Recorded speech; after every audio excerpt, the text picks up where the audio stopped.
Hi there, and welcome to my channel. Today we are making an impossible zucchini pie. For this recipe, I am using 3 cups of grated zucchini. I have frozen some of my garden zucchini in 1.5 cup bags.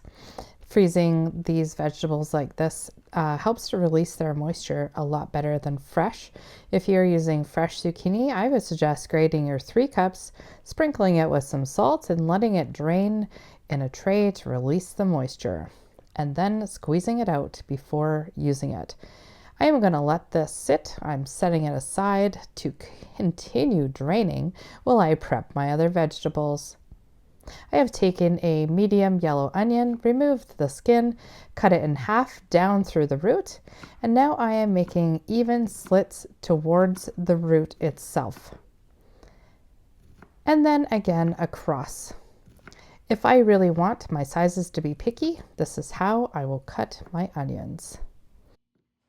Using my Japanese mandolin, I am shredding my carrots.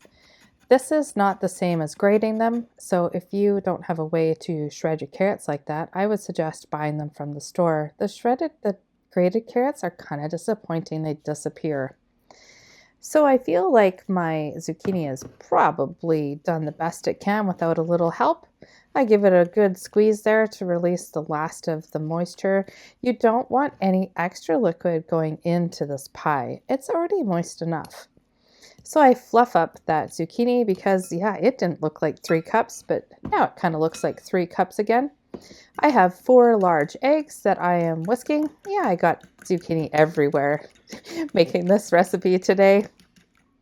Once those are all mixed up, I am going to add it to the zucchini and combine that really well, because you'll notice that your zucchini, if using it from frozen for sure, tends to lump together a little bit.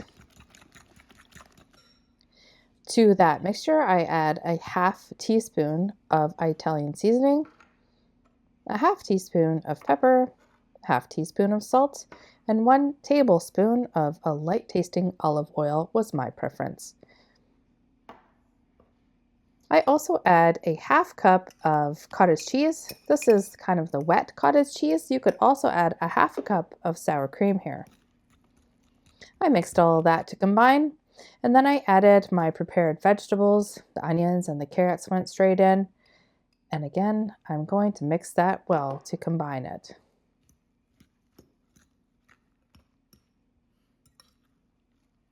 At this point, you don't have any of your Bisquicks in there, so you can mix it kind of as much as you want. And I forgot to add my garlic powder, probably because I ran out of garlic powder, so I just grabbed a few dried slices of cloves there, and I just grinding them in my mortar pestle. I ended up with probably about a teaspoon, but I would suggest maybe a half teaspoon of powder, to your taste, of course. And then I'm adding 1.5 cups of cheese. This is cheese that has previously been frozen, so there was no grating it. Just kind of falls apart anyway after it's been frozen. That is an old cheddar and Gruyere cheese, but any cheese you have on hand would be just lovely. Even some Parmesan mixed in there. Once that is all well combined, I'm going to start adding my 1 cup of Bisquick mix. I do use a Bisquick mix. I haven't been very happy with my own homemade, so I'm adding it just a little bit at a time, and I only want to add this until it is just combined.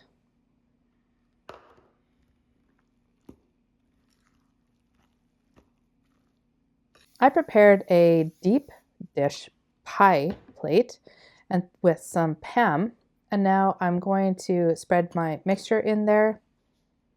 I have already preheated my oven to 350 degrees, and I cooked this for 40 to 45 minutes. After 45 minutes, mine was done.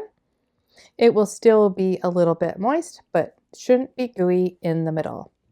I have this is my very last Napa cabbage. It is December 31st today, guys, and I am so happy that I have had this cabbage last so long. I'm just going to make a nice light salad to go with this zucchini pie because it is fairly rich. And so I just cut my cabbage in half And the core, the center of the inside part of this type of cabbage is pretty thick, so I'm cutting these a little bit smaller. They're certainly not shredded.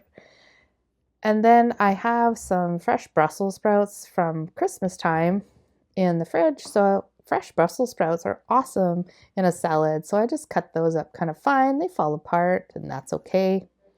And of course, I had some leftover carrots from when I shredded my carrot, and now I have a beautiful fresh salad to go along with my quiche. The quiche came out looking gorgeous. Thanks for watching, everybody. Take care, and bye for now.